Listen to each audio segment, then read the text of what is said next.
જય મોગલમાં આજે આપણે વાત કરીશું મા મોગલની। આ વાત છે ભગોડા ગામની, જ્યાં મા મોગલના બેસણા આવેલા છે। બપોરનું ટાણું છે, સૂરજનારાયણ માથા ઉપર ચડ્યા છે, ચૈતર વૈશાખના તડકા તપે છે।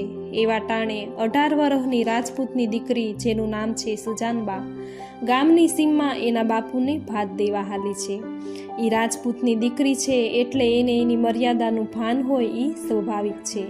એના રૂપ, ગુણ, ખમીરાત, ચારિત્ર, લાજ એ બધું એક રૂપમાં સમાયું હોય એવી રાજપૂતાણી લાગે છે। આમ આ સુજાનબા ધીરા ધીરા ડગલા ભરતી જાય છે ને એના માવતરે આપેલી શિખામણને યાદ કરતી જાય છે અને પોતે ક્ષત્રિયાણી છે એ વાતના અભિમાનમાં હરખાતી જાય છે। આમ 18 વર્ષની રાજપૂતની દીકરી એના બાપુને ભાત દેવા એકલી હાલી જાય છે। એમાં પાછળથી ઘોડલા આવતા હોય એવો અવાજ સંભળાય છે ને એ અવાજ કાને પડતા સુજાનબા ઘોડાઓને જગ્યા આપવા પડખે હટી ગઈ, પણ ઘોડા આગળ નથી નીકળતા। એ રાજપૂતની દીકરીને પડખે કુંડાળું થઈ ઊભા રહ્યા। ઘોડે અસવારે લીલા લુગડા પહેર્યા છે અને મોટી દાઢીઓ છે અને ઈદળનો નવાબ આ દીકરીને પૂછ્યું કે તું કોણ છે અને ક્યાં જાય છે? દીકરી જવાબ આપે છે કે મારું નામ સુજાનબા છે, હું મારા બાપુને ભાત દેવા જાઉં છું। નવાબ કહે છે, ઓહો, તારા આવા રૂપ અને ઉઘાડે પગે આવા ધોમ ધકતા તડકામાં તારા બાપુ માટે ભાત લઈને જાય છે, એ નો હારું લાગે। આવા રૂપ તો કડીની હવેલીમાં શોભે, રાજાને બંગલે શોભે। આટલી વાત સાંભળતા સુજાનબા સમજી જાય છે કે નવાબની નજરને કહેણ હું કહેવા માંગે છે। એણે સમજદારીપૂર્વક જવાબ આપ્યો કે તમારી વાત સાચી છે, પરંતુ કોઈ દીકરીનું માગું નાખવું હોય તો એના બાપુ પાસે વાત કરાય। અમારે રાજપૂતની મર્યાદાનું પાલન કરવું પડે। નવાબ કહે છે, ક્યાં છે તારો બાપ અને એનું નામ શું છે? સુજાનબા જવાબ આપે છે કે મારા બાપુ વગડામાં ગાયું ચરાવે છે, એનું નામ સુરસિંહ વાઘેલા છે, તમે એની પાસે હાલો। ને આગળ સુજાનબા હાલે છે અને પાછળ નવાબનું 12 જણાનું ટોળું હાલું જાય છે। આ બાજુ ઘોડાનો અવાજ સંભળાતા ઝાડને છાંયે સૂતેલા રાજપૂતની કાને પડે છે ને સામે નજર કરતા આગળ સુજાનબા આવે છે। એની વાહે મુસલમાનનું દળ આવતું દેખાતા સુરસિંહ પોતાની દીકરીને પૂછે છે કે બેટા સુજાન, આ કોણ છે? સુજાન કહે છે કે બાપુ, આ તો મહેમાન છે।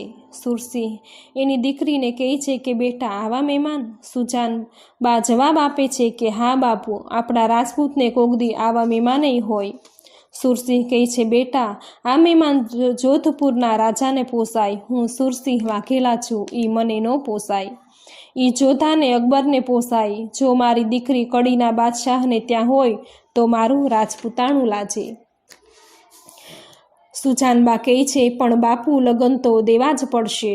દીકરીની વાત સાંભળી સુરસિંહને થાય છે મારી દીકરી કોઈ દી આવી વાતો ન કરે, પણ એણે કાંઈક રસ્તો ગોત્યો હશે। આમ દીકરીની વાત માની સુરસિંહે લગ્નની તિથિ આપી કે આ તિથિએ જાન લઈને આવી જાજો।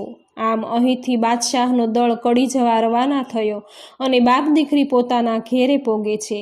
સુરસિંહ દીકરી સુજાનને પૂછે છે કે બેટા, તે શું વિચાર્યું છે આ વાતનું? સુજાનબા કહે છે, બાપુ, વિચારવાનું ન હોય, નિર્ણય લેવાઈ ગયો હોય। સુરસિંહ કહે છે, બેટા, મને હવે મરવા સિવાય બીજો કોઈ ઉપાય નથી સૂઝતો। હવે તો બાપ દીકરી બેયને ઝેર ઘોળવાનો બીજો કોઈ રસ્તો નથી। સુજાનબા કહે છે, બાપુ, મારી માં કાયમ દરિયાદા બાજુ ધૂપ ફેરવતી ને કાળા કપડાનો કટકો રાખતી, પણ બાપુ, મને એનું નામ પૂરું નથી આવડતું। મારી માં કાયમ કહેતી કે જેદી રાજપૂતને મર્યાદાના સંકટ પડે તેદી ચારણની આયુને યાદ કરવી, ઈ આયુને યાદ કરે એને મરવાનું ન હોય, આયુ આપણી જરૂર વાર કરશે। સુરસિંહ કહે છે, બેટા, તું કઈ માની વાત કરે છે? સુજાનબા કહે, મને ઈ આઈનું નામ યાદ નથી, પણ ઈ દરિયાદા કાંઠે છે। અને વાત કરતાં કરતાં અચાનક સુજાનબાની જીભેથી નીકળે છે કે હા બાપુ, એનું નામ મોગલમાં છે। મારી માં કાયમ કહેતી કે ઈ ભગવતી કાયમ સહાય કરશે અને કાયમ આઈની જરજુ ગાતી। આટલી વાત કરતાં કરતાં સુજાનબાની ભૂજાઓ ફરકવા માંડી, શરીર થરથર ધ્રુજવા માંડ્યું, કારણ કે અંતરથી જેદી સાદ થાય ત્યારે મા મોગલ સાક્ષાત હાજર થાય છે।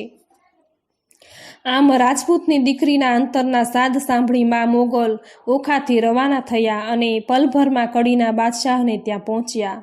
કડીના બાદશાહને ઢોળિયેથી પછાડે છે અને બાદશાહને મોઢામાંથી મા શબ્દ નીકળ્યો. મા શબ્દ સાંભળતા જ આઈ મોગલે કીધું કે તે મા કહ્યું છે એટલે તને મારતી નથી, પણ તારો જીવ બચાવવો હોય તો ભાગ. તને ખબર પડે કે કોઈ દીકરી પર કપટી મીઠ માંડવાના શું પરિણામ આવે છે. કડીનો બાદશાહ મહેલથી ભાગવા માંડ્યો. એની પાછળ મોગલ હાલતા જાય છે. જંગલો, નદીઓ, ડુંગરાઓ બધું પાર કરતો ક્યાંક ઊભો રહે એટલે મા મોગલ આવતી દેખાય. આમ રાજા ભાગતા ભાગતા આગળ ગોહિલવાડના એક ગામમાં પહોંચે છે. ગામજનોને પોતે કડીનો દરબાર છે એવી બીક બતાવી અને કહે છે કે પાછળ કોઈ બાઈ આવે છે. એને નહીં કહેતા કે હું અહીંયા હંતાયો છું અને તમે આખા ગામને તાળા મારી દો. રાજાની વાત માની બધા ગામજનો પોતાના ઘરે તાળા વાસે છે ને પાછળથી માતા મોગલ આવીને પૂછે છે કે બાદશાહ ક્યાં છે?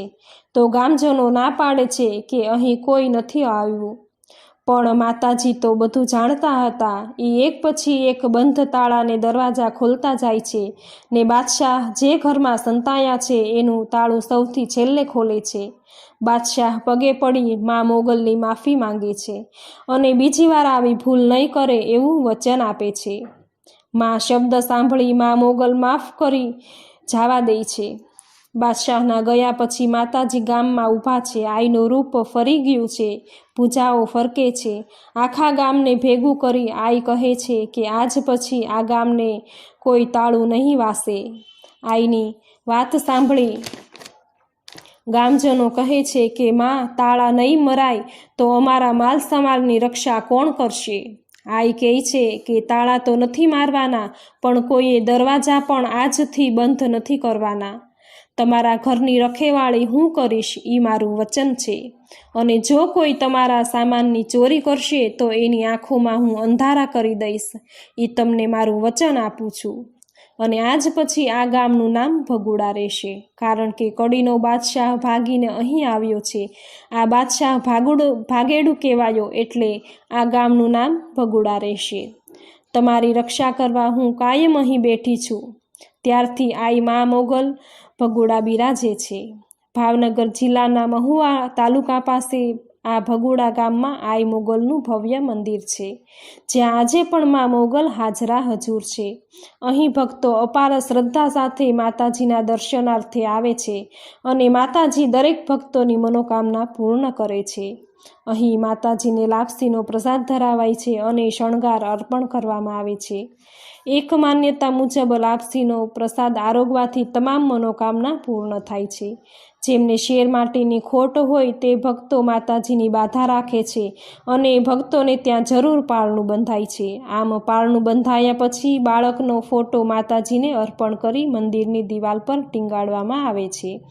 અને ભગુડા ગામમાં ક્યારેય કોઈના ઘરમાં ચોરી નથી થતી. દર મંગળવારે, રવિવારે તેમજ ચૈત્રી અને આસો નવરાત્રિએ ભક્તોની ભીડ જોવા મળે છે.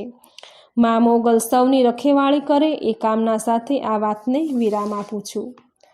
તમને પણ મા મોગલ પર શ્રદ્ધા છે તો કોમેન્ટ બોક્સમાં જય મા મોગલ જરૂર લખજો. વિડીયોને લાઈક કરજો, શેર કરજો અને આ ચેનલ ગુજ્જુ પરિવાર જો હજુ સુધી સબસ્ક્રાઈબ નથી કરી તો જલ્દીથી સબસ્ક્રાઈબ કરી દો. નવા વિડીયો સાથે ફરી મળીશું. જય મા મોગલ.